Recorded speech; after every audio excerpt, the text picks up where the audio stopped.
Welcome to the station wagon. I'm the older brother, Mark. And I'm little sister Julie. This is the podcast where my brother and I give up something we take for granted and tell you how it goes. Buckle up and enjoy the ride.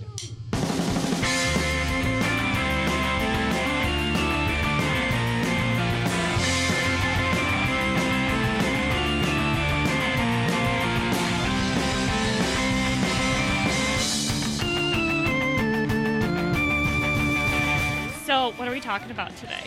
Oh, Julie, today. Hold on 1 second. Okay. Delayed gratification. Yes, here is what we're talking about. Kodachrome, they give us those nice bright colors. They give us the greens of summer, make you think all the world's a sunny day. I got a Nikon camera. I love to take a photograph. What's that from? Your mouth? No, I'm guessing a Nikon commercial. that's from Simon and Garfunkel's song called Kodachrome. Oh, seriously? Wow. Yeah, Okay. go look it up. Well, You no, should listen to music. It's really good. I believe you're our resident expert on old people stuff. That's awesome. Thank Great. you. Yes. We're talking about photography and taking pictures and giving that stuff up for 2 weeks. Right, because every episode we focus on something we take for granted, and photography is definitely something we take for granted because our dad has been an amateur and semi-professional photographer throughout our lives, and so we've always been surrounded by photography. It's definitely something I take for granted. What about you? Well, absolutely. So on an almost daily basis, I use my phone now to take pictures, not only for keepsakes, but also just for communication purposes. Like if I'm out Totally. shopping, I'll take a picture of something to send home to Kendra to say, hey, is this what we need to buy? This kind of thing. Yeah. Or I'll take pictures of whiteboards at work, Yeah. I mean, it's a constant, ever-present tool in my life. What about you? Oh, yeah, absolutely. Exactly. I use it for helping me remember stuff. If I'm just with the kids and want to show Jace not Jason, what's his fake name? Olaf. Olaf, yeah. When I'm doing with the kids or if they're having a play date and I want to show their friends' parents, look, they're not dead yet. I'll take a picture and send it. So what editor do you use when you take your pictures? Like to make them look nice? None. Wow, they just look nice right out of the camera. That's incredible. Well, sure, it's of me. Yeah, Just kidding. I get it. No, that's really cool. No, I really do take photography for granted because I don't take a lot of pictures for like beautiful stuff. I just sort of assume others around me are going to take those pictures. I mean, of like nature and stuff. I mean, nature's going to be here all the time, and nothing bad is ever going to happen to the nature around us. Yes, exactly. No, Right. no, I like the no filter stuff. The no filter stuff, great. Yeah, Yeah. so on Pebbles' account, she takes a lot of pictures of herself. How many Instagram followers does she have these days? Like 6,300. Oh my gosh. Oh, and she just bumped into the microphone. Pebbles, can you please? Bad dog. She's a good doggy. We always usually make her black and white and use other filters on her. Yes, using Snapseed. Okay. Snapseed, we're looking for sponsors. Julie, would you like the quiz? Yes, please. I'm dying for the quiz. These are 3 questions, multiple choice. Let's see, what else do I need to tell you about this? Not a whole lot. Here you go. First question has 3 options. A straightforward head and shoulders shot is a dominant photo, a mug shot, or a candid shot. Wait, what was the first option? A dominant photo. I'll go with mugshot. Yeah, good job. A mugshot. Thank you. Very good. All right, number 2. The word photography comes from the Greek photos and graphe, which literally means what? Sun picture, picture image, drawing with light, or light chart. Drawing with light. Very good, Julie. 2 for 2? Oh my gosh. It's a July 4th miracle. Number 3. One thing that has fallen by the wayside with the advent of digital cameras is film processing, as you are completely aware of. The photo processing industry was the biggest worldwide user of which non-renewable resource? Was it gold, silver, oil, or salt? Gold. It was silver. Oh my gosh. Yeah, film did not know photography relies on light sensitivity of silver halide crystals present in film. Did you know that? I did not know that. Yeah. You're like a Kodak. What am I? What are you you're- saying I am? Kodakophile. A Kodakophile. Very good. Yeah, I did have Yeah. a darkroom in my house in an apartment. It's true. Did you really? You mean not the one we grew up in? Not the one we grew. That was Dad's dark room. No, Well, I mean, I learned the basics from Dad, and then I took a class in college and high school, and then I set up my own dark room in my first apartment out of grad school, and then we had one in our house in Spokane for several years. Wow, you're hardcore, dude. I was hardcore until digital came out, and now the only camera that I ever use is my phone. And you know what they say? The best camera to use is the one you have with you. It's true. That is what they say. Well, they are very smart. It makes a lot of sense. They are very smart. So, Julie, you got 2 out of 3 right on that. That's pretty good. I think I'm awesome. Yeah. I think you're awesome, too. Thanks, Marky. You're welcome. So let's talk about some history here. Okay. So I've got 3 sections of history, and I'll try to do them really fast, okay? Okay. The first section is about the Afghan girl. Do you know what that is? Or yes. who that is? Yeah. What do you know? Was in maybe National Geographic. Right. And it was a picture of a young woman, maybe a teenager, who was in war-torn Afghanistan, and her eyes were brilliantly blue, and it was a really compelling image because it very much humanized the humans who were being hurt. Right. You got most of that correct. That was really good just from memory. Yeah, so in 1984, the photographer Steve McCurry took that picture. He didn't record who the subject was. 1985, National Geographic put it on their cover, and the title was just called Afghan Girl, and it became the most recognized photograph in the history of the magazine. Really? Wow. Yeah. In 2002, she was actually identified as Sharbat Gula, and she was an Afghan woman who was living in the Nasir Bagh refugee camp in Pakistan during the time of the Soviet occupation of Afghanistan. In 2012, her husband died of hepatitis C. And then, check this out, in 2016, she was actually arrested. She and her family of 3 girls would go back and forth between Afghanistan, depending on the security situation in Afghanistan where her home was. And she was actually arrested in Pakistan and sent to jail for 15 days for using false documents of, what is it called when you live someplace? Of citizenship? Yeah, right. False documents of citizenship. Wow. Exactly. Oh, that's fascinating. Right. So it has a really happy ending. So doesn't sound happy at all. Not her yet, husband's right? dead. Okay. Right. So it has a she better ending. She probably has Hep C also. Oh, great. Okay. So she was deported back to Afghanistan, but his decision, the decision of Pakistan was criticized by Amnesty International, a lot of other people. And when she arrived in Kabul, Gula and her children were welcomed by President Ashraf Ghani and former President Hamid Karzai at the presidential palace. The government promised to give her support financially, and in 2017, she was actually gifted a 3,000 square foot residence in Kabul for her and her children to live in. Wow. So really interesting, long saga of this. But all of this based woman. on this picture. All based on this one picture. So the other 2 things I wanted to talk about were near and dear to my heart, Flickr and Google Photos. Have you ever heard of those 2 things? Yes. I take so many pictures, and the holy grail for me is finding a place where I can store the pictures, where they're auto tagged, and we can add tags and edit in bulk and not. Do you even understand what history is? I mean, this is so okay. Okay. So yeah, so Flickr was was an early comer in this area. So in 2004, they were launched by a company called Ludicorp. 2005, Yahoo acquired Flickr. In 2017, Verizon acquired Yahoo. And then just in 2018, SmugMug acquired Flickr from Verizon. And it's just so interesting to look at that timeline because we've been using SmugMug for several years. And now that Flickr's part of it, I'm really curious to see what the 2 brands do together. So do you just define history as things that happened in your lifetime? Yes, exactly. Your adulthood? Yeah, Okay. totally. Right. And things that happened in the past. Google Photos was launched in 2015. And of course, it's just been totally disruptive and probably why so many other photo organization sites have been shuttered. But like, for example, in 2017, they announced that Google Photos has over 500 million users who uploaded over, why don't you guess? How many photos do you think Google Photos users upload to Google Photos every day? Per user, I would say. No, not per user, aggregate. No, I don't know. Come on, it's a big number. I bet. That's why I don't know. Okay, 2 billion. Oh, very good. 1.2 billion. Okay. Yeah. And that's really everything you need to know about photography and history. No! Oh my gosh. Okay. Hey, listeners, if anyone wants to be our history intern. No, now you stop that right now. This is what they get, and they're not going to throw a fit. I'm just gonna. And neither are you. Nope. Nope.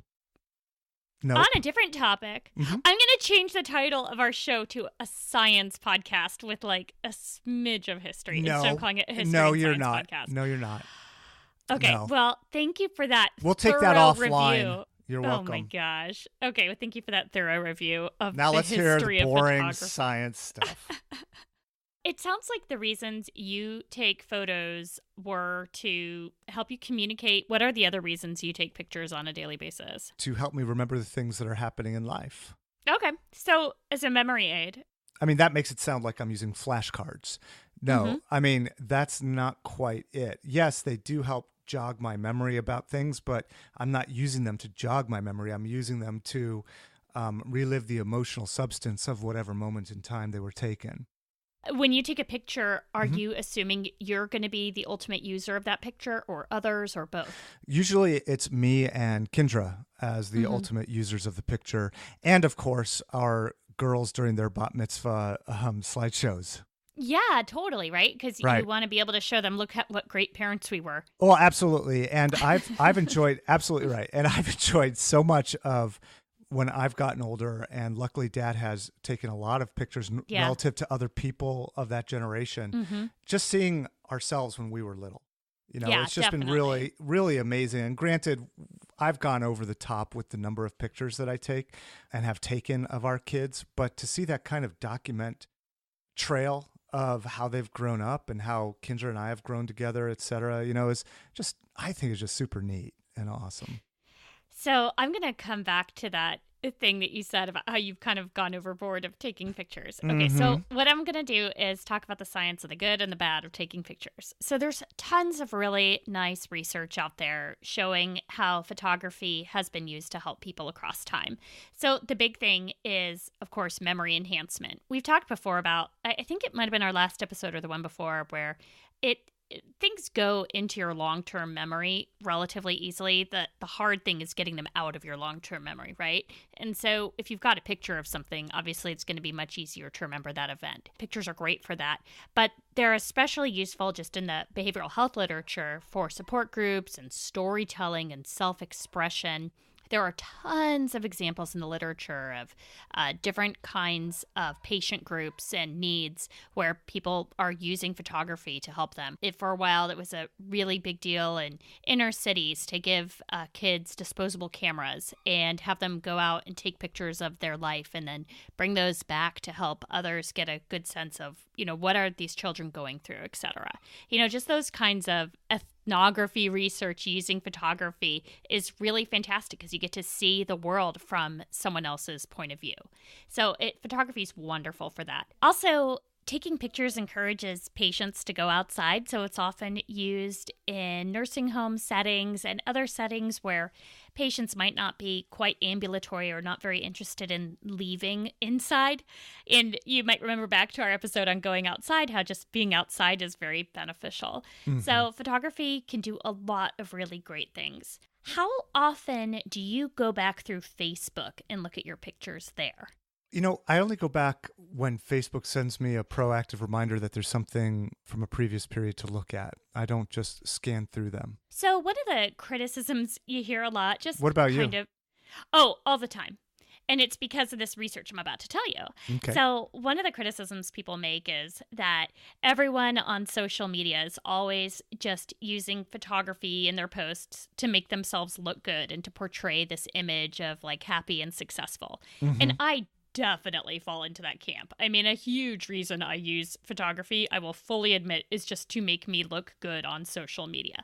And I don't mean like physically attractive. I mean like, well, that's, there's some things that just, you can't do. that's just an uphill battle. But I want to be like, look, I made homemade pretzels with my kids and took care of the garden. Aren't I great? Oh, and I work full time. La, la, la, la, yeah, and me and the dogs. And I do try to catch myself in that just perfect angle so I look more attractive. I fully admit I do all that stuff that women of my age and demographic group are criticized of. But here's the thing. People who do tend to put just that really happy, braggy kind of stuff on Facebook, when they go back through and read through their own timeline and review those things, it's mood elevating. Because it's a nice way. It's like a positive psychology thing. Remember that time I made you write down 3 nice things about yourself and then review them? Yeah. It's that same kind of concept. It's like being in an echo chamber? Right, exactly. I mean, sure, it's only the really nice things that are going on in my life, but deliberately going back and reviewing those makes you feel good. People who put depressing stuff on Facebook, obviously, it's not going to have that same effect. What if when you took those pictures, you're thinking to yourself, yeah, this looks fun and it looks like we're having a great time, but all I'm thinking about is all the work I'm behind on? Yeah, that wouldn't have the same effect. So, I mean, is it like a fake it till you, or bake it, what is it called? Fake it till you bake it? No, kind of it's situation? not fake it till you bake it. What are you talking about? What is fake that? It till you make it? What is it? Fake it till you make it? Yeah, that one. Fake it till you bake it. I don't. But like, are you saying that? So I guess what you're saying is that the emotional level in the photographs that you're looking at, it has to be real, and it has to be, if they look happy, they actually have to be truly happy when you look at them again. Otherwise, you're just going to remember how stressed out you were and putting on a facade of happiness over the top. No, I agree with that. I do agree with that. Yeah, you don't want it to... There's plenty of happy pictures out there where you remember but right before this, someone was screaming and throwing up on me or something like that. Right. But okay. it's still just the happier selections from our life. Okay. So those are some of the good things. That's about super photography. interesting. Maybe I'll start looking back through my Facebook pictures again. I just haven't really been on Facebook very much since they sold us all out to the man. Yeah, I'm kind of fine with them selling us out to the Russians and stuff, because at least I know the Russians are keeping a good hold of my data and it won't get lost. Oh, that's good. Okay, so Can you think of any downsides of photography? Well, I can think of it from what do you call the person who gets the picture taken of them? Victim.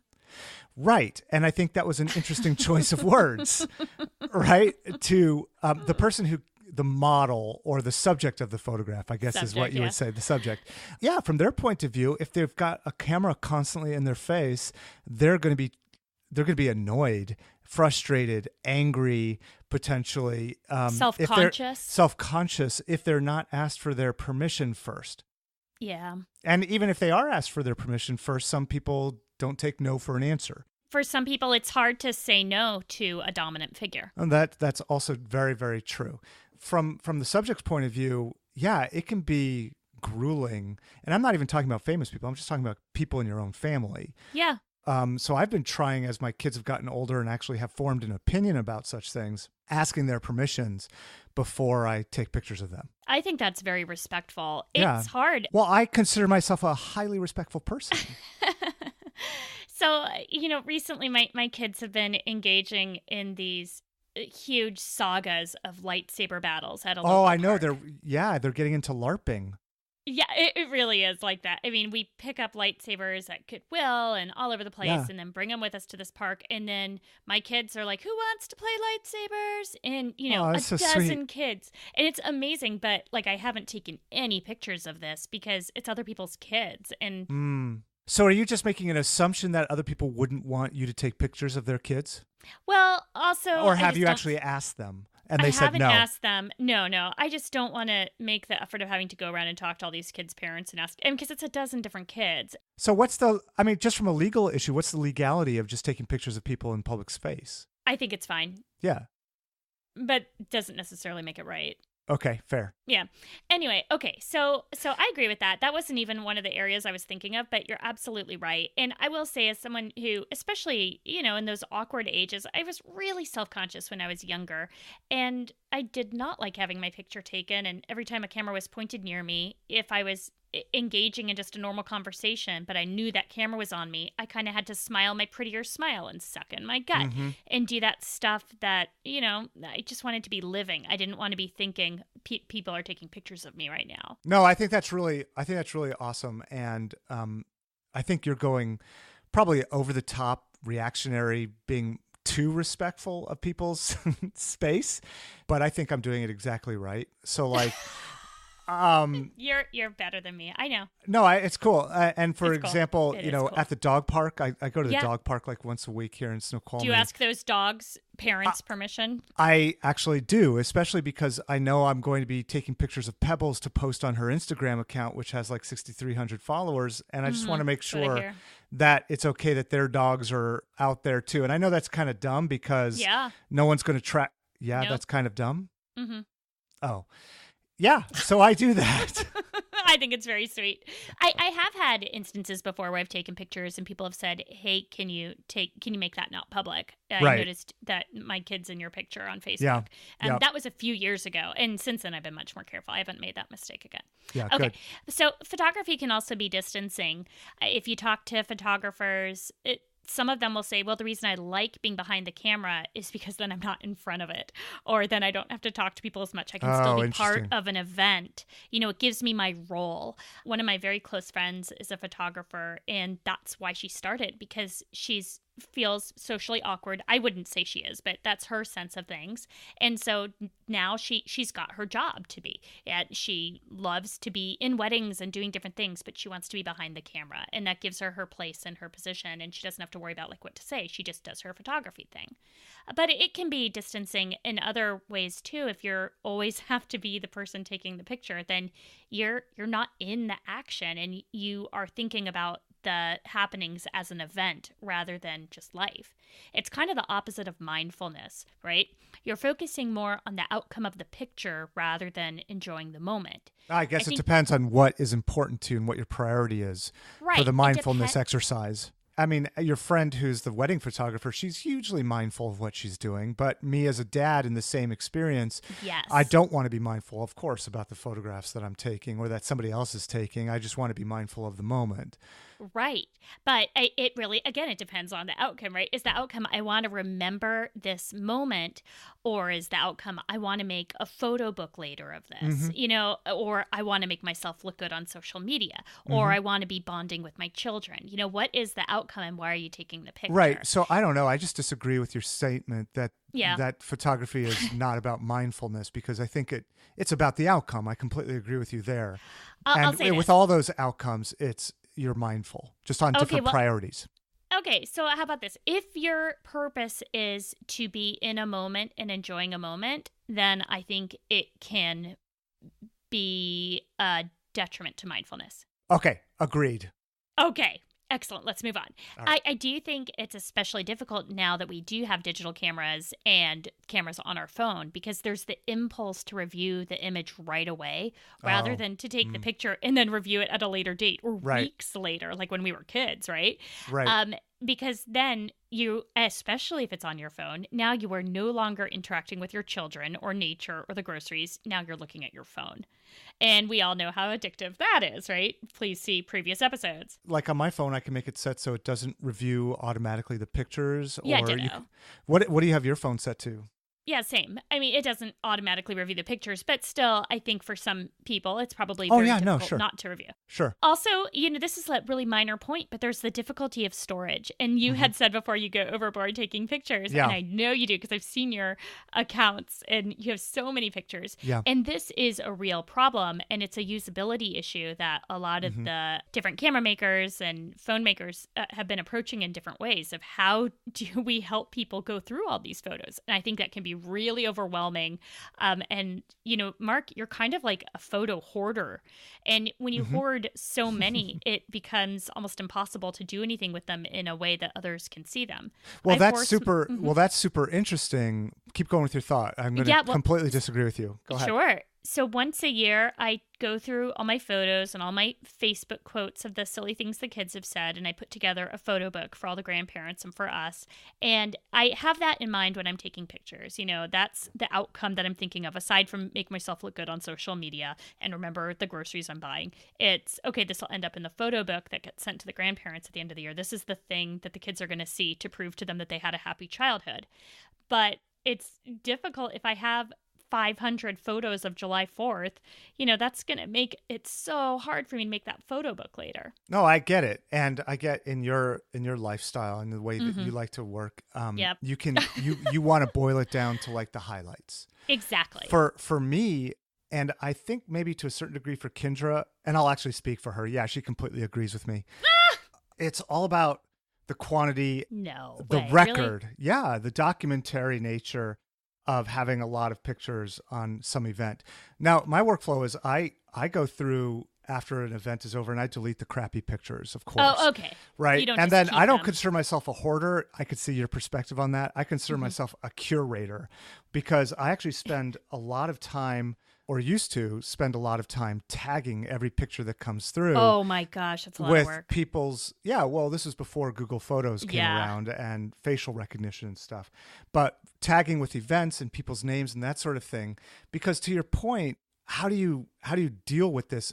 I don't just have like I don't have a digital shoebox full of pictures that's disorganized. I have a very organized index of pictures that at any given moment, it just takes a second or two based on some idea that I have, that if I want to just pick in just a few seconds, Gonzo and my now 14-year-old daughter when she was 2, I can in seconds find that because I've curated and tagged those images. And who's Gonzo, your boyfriend? Gonzo was our old pit bull that we had in Spokane. When I met Kendra, she had Gonzo and Mabel, the 2 pit bulls. The one with the nice thighs? He had, well, your words were meaty thighs. Big meaty thighs. Yeah, that's right. They're nice. So anyway, my point is that I probably billions of other people out there spend a lot of time curating their photographs, or have. Now with things like Google Photos and the facial recognition and event and feature recognition is so incredible that I can, at any time, once I get rid of the crappy pictures, the ones that are out of focus or don't care about, in just a few seconds, I can find and create, or I can find representative highlights of some event. So I don't see it as overwhelming anymore at all, actually. What if you die tomorrow and your kids are like, okay, what about all those pictures my dad took? Where are those? And then all of a sudden they have to go through like 8,000 pictures. Well, if I died tomorrow, that would suck for the record. It would suck. Let's just get that out there. Thank you. Blah, blah, blah. We're all sad. Okay. We have our account information in safety deposit boxes. Yeah, but they still have to go through all that stuff. Well, they would claim ownership. They would have ownership, literally, because they would have the account login of like my Google Photos, where all the photos are. So they would just go there and have them. I don't understand what the point is. While they're mourning and in grief, right? They have to be like, oh, I wish I could just see pictures of us being with our dad. Okay, well, let's go to the safe deposit box and get his Google account information, and then we can look at this Flickr account, and then blah, blah, blah, blah. Whereas if they were my children, they could just open up a photo album and sit on the couch and look at it physically with their hands. Your children will grab their lightsabers and head out to the nearest park when you die. It's true. Okay, well, I guess we all leave behind a certain kind of legacy. Right? Okay, so what we're going to do is take a quick break, and during the next, to you listeners, it'll sound like a quick break, but we're going to be back in 2 weeks. It's very sneaky. It's like time travel. It'll make sense in a bit. And what we're going to do is just stop taking pictures for a couple of weeks. But we should point out that this is going to take place during some interesting events in our life, like the end of school, July 4th. Camping and stuff. So it'll be interesting to hear how it goes without us taking pictures. Are you worried about that at all? Yeah, I'm not going to like this. Okay. All right. Well, it's your dumb idea. Anything else you want to say before we part? You know what?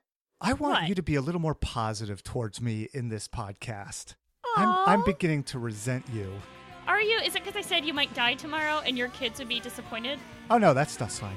Oh, okay, Julie, I'll talk to you later. Bye, Marky. Bye.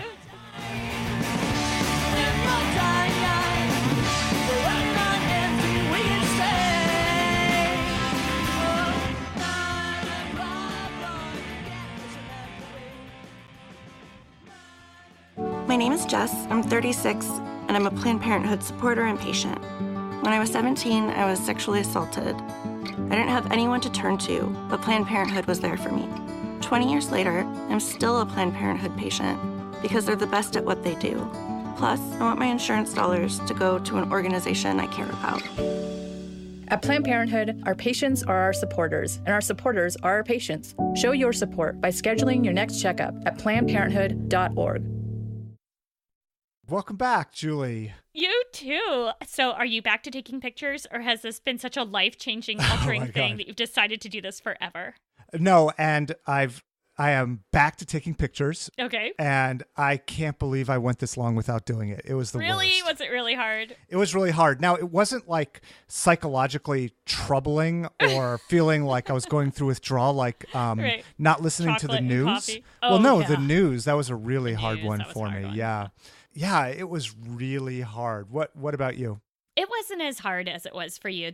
It was certainly there were shortcuts to my life that I didn't realize I'd been using pictures for. That Oh, that's interesting. Like what? well, like just when I ran out of soy sauce and I needed to buy more. Normally, I go to Google Keep and take a picture of the empty soy sauce bottle, and then it's my reminder to buy more soy sauce. So this time I actually had to text the word soy sauce into Right. Google Keep, and it was so much work instead Right. of that one click. Oh my God, I had that same exact experience. I needed to send Kendra some description. I was going to take a picture of the thing, Yeah. but instead I actually had to use my thumbs. Right. And it heaven was so forbid, much work. use that older use SMS or Hangouts Right. without pictures. I couldn't believe it. It was grueling. So I eventually just talked into my phone and it recorded the message. Yeah, so that was unfortunate. The only really hard part of this was fifth grade graduation for my Oh. older son. I was really struggling with what to do.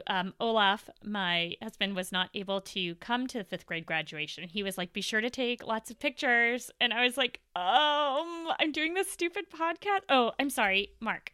I'm not going to be as negative as I have been. I was like, Oh, that is so good. I'm doing this great thing where Right. Mark's idea was that you don't get to see your kid's fifth Right. grade graduation. Right. Because he'll probably graduate from high school too, so that'll cover it, right? That's good. Yeah, I mean, certainly. Just by the odds. What I ultimately decided to do was I just talked to my graduating fifth grader and said, look, how many pictures would you like? What do you want me to be taking pictures of? And he said he wanted just one picture of him, like with his certificate. And so I took that picture, because he said he wanted it. The rest he didn't really appear to want pictures of. So I didn't take pictures. And some of the other parents did. So I copied their pictures. So I've got theirs as well. That's And I good. figured that's good enough. An event like that, everyone's taking pictures. And really, even if I had taken a video of like the entire thing, and it was a really amazing little ceremony, the purpose of that would have been so that Olaf could have seen it. Yeah. But it's not like a video I would be making everyone watch every year on the anniversary of his fifth grade graduation, right? Right. So So interesting. So my kids actually will stop what they're doing to ask me to take a picture of them. oh, For really? things. Yeah, they're into it in a lot of ways. yeah, And sometimes that's they're not. different. But yeah, but during graduation, when my 14-year-old graduated middle school recently, she wanted to make sure that we were videotaping, that we had a video going of her marching down the aisle to receive her certificates and that we were taking pictures of her there. So it's important to her. Very interesting, the difference between our kids. Yeah. The other thing that was interesting was on July 4th, I didn't take any pictures. We were with some of our awesome friends, and I would have liked to have had pictures of them, but tons of other people were taking photos too, so it was fine. And at the end of the day, still got to see pictures of everybody. And, I'm still looking good on social media being tagged in everyone else's pictures. Yes, we know that's important to you. Yes, it is. My almost 8-year-old, my daughter, wanted to take pictures because she made friends with a little girl there, and they're at that young age where you become immediate soulmates with a kid if you have like two things in common with them. And they played for like 4 hours straight. Oh, and sweet. by the end of the night, they were just totally in love. So she wanted to take some selfies with her and wanted to try taking pictures of fireworks and things. Oh, that's really cool. Yeah, so we were at Boston Harbor, so I was a little nervous of the phone falling into the water. So I told her she could take, 3 or 4 pictures of her and her friend, and then she could take 3 pictures only of the fireworks, and that was Wait, it. you were in Boston for the 4th of July? No, Boston Harbor, it's in the South Puget Sound. It's the north part of Olympia. Haha. Okay, continue. Okay, so I'll send you a map. It's beautiful. Anyway, so she did that. I didn't ask for a map. No, I'm going to send you one anyway. Oh, okay. She took some really cute pictures of her and her friend, and then I got so annoyed with her during the fireworks part, and it really was because of just this thing we talked about last time with photography of the urge to look at the picture right after you've taken it. So she only sees fireworks once a year. And, it's a big deal to see fireworks when you're this age, right? Yep. And it's a huge display. She took a couple good pictures of it and then immediately started reviewing them, and then is like, mommy, look at this picture. And she's trying to like make it big and little and zoom in and out, and I'm like, you're missing it. You only get to see this once a year, but you're and so I took the phone away, and she was upset with me. Yeah. But, and then her emotional state clouded over her vision, so she couldn't see the fireworks anyway. Right. And now when she reviews those pictures, all she'll remember is how mean her mommy was. Tell her not to put those on Facebook for review later. Right, exactly. It'll ruin her feed and her mood.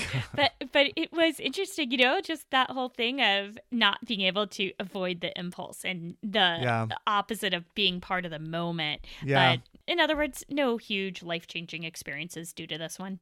Yeah, so for me, it was also like you just really apparent how integral pictures are to my day-to-day.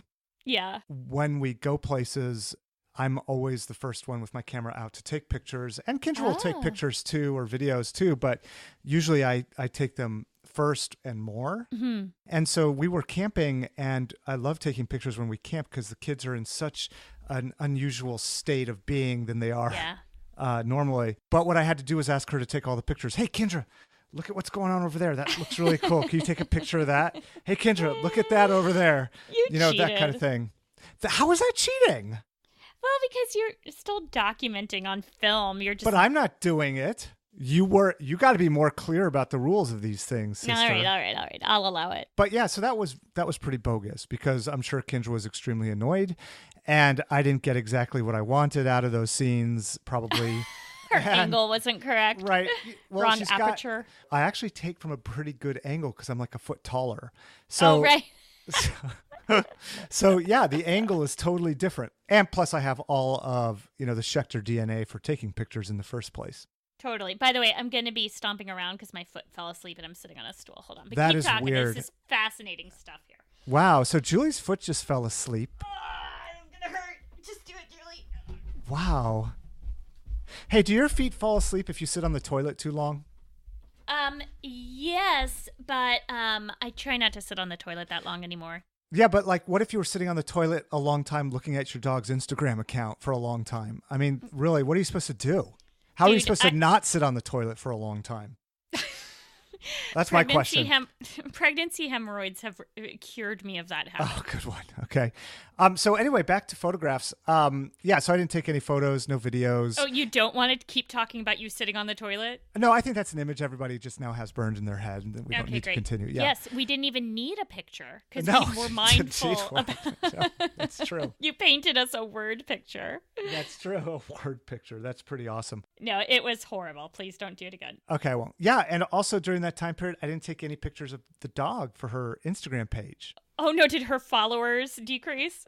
Yeah, they were decreasing a little by little, but yeah, her followers decreased a little bit. Pebbles. And she didn't get the attention she deserved. So that was kind of a bummer. Did she lose any sponsors? No, we don't have any sponsors for Pebbles yet. We keep getting these requests for her to model, but it's these companies who want us to buy their stuff, get a discount on their stuff, and then model it a couple times. I'm like, I write back and I'm like, no. You pay us if you want her to model for you. Perfect. Right.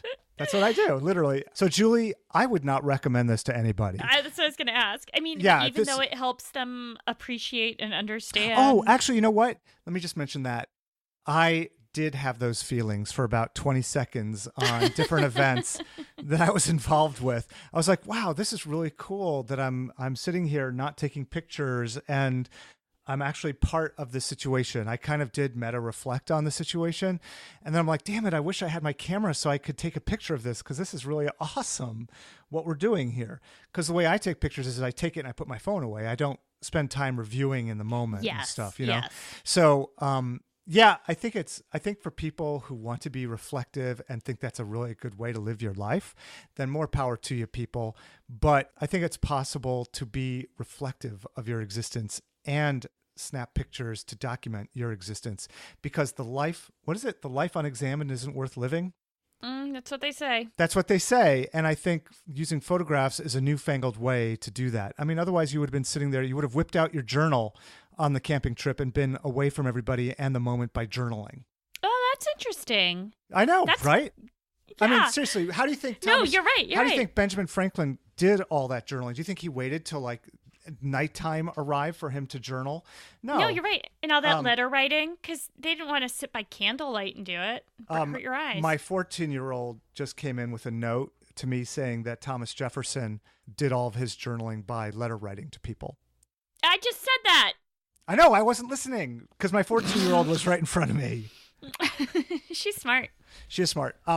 But yeah, so what about that? I mean, people who journal, do they do it at just one point during the day when all their daily activities are done? How would you do that? You would forget what you do all day long, or at least that's my problem. That's why I like photographs. Okay. Well, this has been a great episode. No, I want an answer to that. So since you're not giving it to me, dearest listeners, please, if you journal, tell me about when you do it during the day. Do you wait till the end, the beginning, or are you doing it in the moment? I'm just super curious. And more to the point, how do you use photography? Are there ways that you use it beyond the things that we mentioned here? Because I'm interested. I'm sure that there's other folks out there who are using photography in different ways. And I especially would love to hear from some of our professional photographers out there, just how being a photographer changes the way you take these kinds of pictures like the ones we're talking about. Yeah. So, hey, Julie, for next time around, we're going to be giving up gossiping. Are we really? Yes. What about if one of our family members says something weird? Are we allowed to gossip about that? No. And we'll have to work on a definition of gossip because I think it could mean various things. But that's going to be a good episode. I think that'd be really cool. That was actually the consensus from my friends at work. I have a fan club for the station wagon at work. Is this true? What? Yeah, well, it's small, but it's powerful and it's growing. Oh my but gosh, you're so this was lucky. I sent out a poll earlier of giving up being alone, giving up gossip, something related to using our Fitbits, which we still need to talk about, by the way, and just anything else. And it was giving up gossip was the one that they chose, probably because it was the least distasteful. But it was, or Melissa, maybe because you gossip too much and that's how they're trying to passively tell you, right? Dude. It was Melissa. This is great. Melissa and Marissa were the two people who gave me that feedback. Good people, really good people. Okay, let's do it. That sounds awesome. I'm excited cool. for that. All right. Okay, well, thanks so much to the Pleasure Kills for Pleasure giving Kills. us the use of the song Modern Problems. Thanks to those of you who've been connecting with us on Facebook and Twitter. We're at WagonPod. Thanks for iTunes reviews and sharing our shows with others. And you can email your suggestions to us at wagonpodcast@gmail.com. And thanks so much for sharing our show with your friends, and thanks to our spouses and our kids and dogs for Thank you, putting up with families, us. for putting up with us. Yay, families, and Yeah. sorry for not taking pictures of anyone the last couple weeks. Mark made me do it. I did. Thanks, Julie. Is that it? Do we go away now? I think we go away. Okay, woohoo! Bye, Marky. Bye. Talk to you later.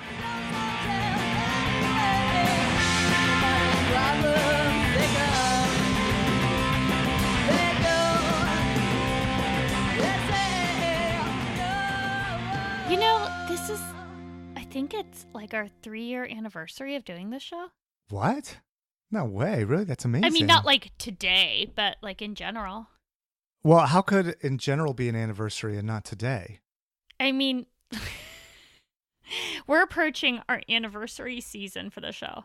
Okay, that makes good sense. Thank you. Yeah, you're welcome. No, thank you. No, thank you. Yes. Okay.